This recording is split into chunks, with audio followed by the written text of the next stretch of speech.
The story begins on a packed flight where 17-year-old Tyrese Bennett, a quiet kid on his way home from a robotics competition, is seated in row 4. A white flight attendant named Kendra Miles immediately singles him out. She snaps at him for asking if a window seat is available, then repeatedly scrutinizes him for minor things like a misplaced foot or an unread safety card. The other passengers noticed the tension, with an older man across the aisle giving Tyrese a look of shared understanding, and a woman a few rows back subtly getting ready to record. Tyrese, remembering his uncle's advice to raise the stakes, not your voice, remains calm and compliant. But the harassment continues.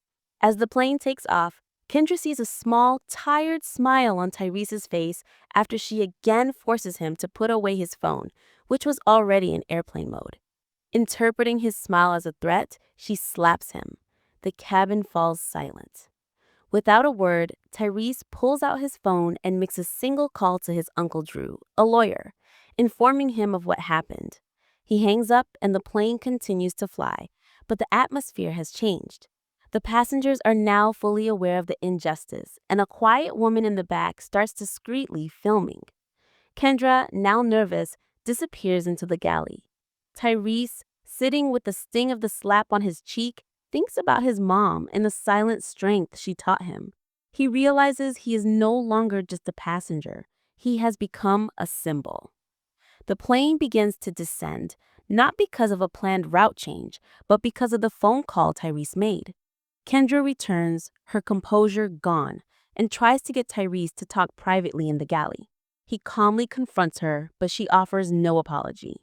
Instead, he informs her that his uncle has already contacted her supervisors and the Federal Aviation Administration, FAA.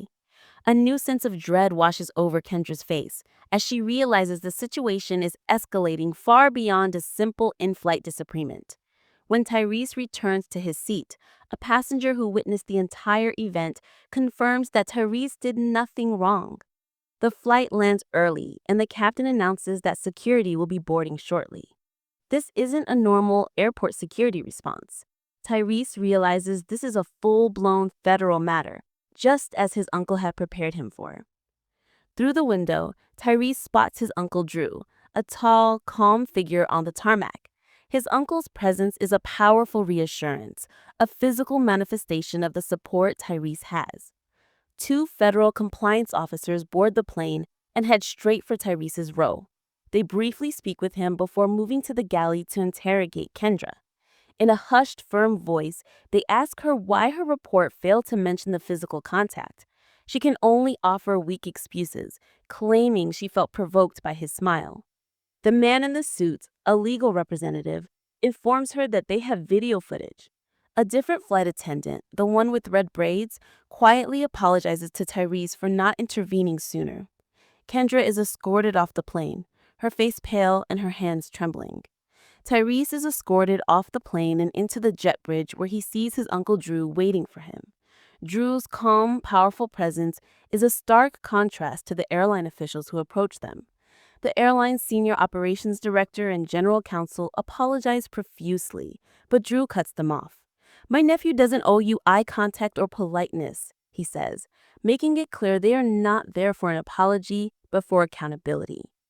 Drew demands policy reform, not just a simple termination and a public statement that explicitly names the incident as discrimination. The officials are hesitant, but Tyrese, speaking for the first time since the slap, tells them, "Stop talking like I'm a liability. Start talking like I'm a person." The airline's general counsel agrees to work with Drew's legal team. Tyrese and Drew leave the airport, but the weight of what happened follows Tyrese. He is no longer just a kid. He is a symbol. At home, he finds comfort in his mother's embrace. He tells her he doesn't know if he is okay, but he feels different.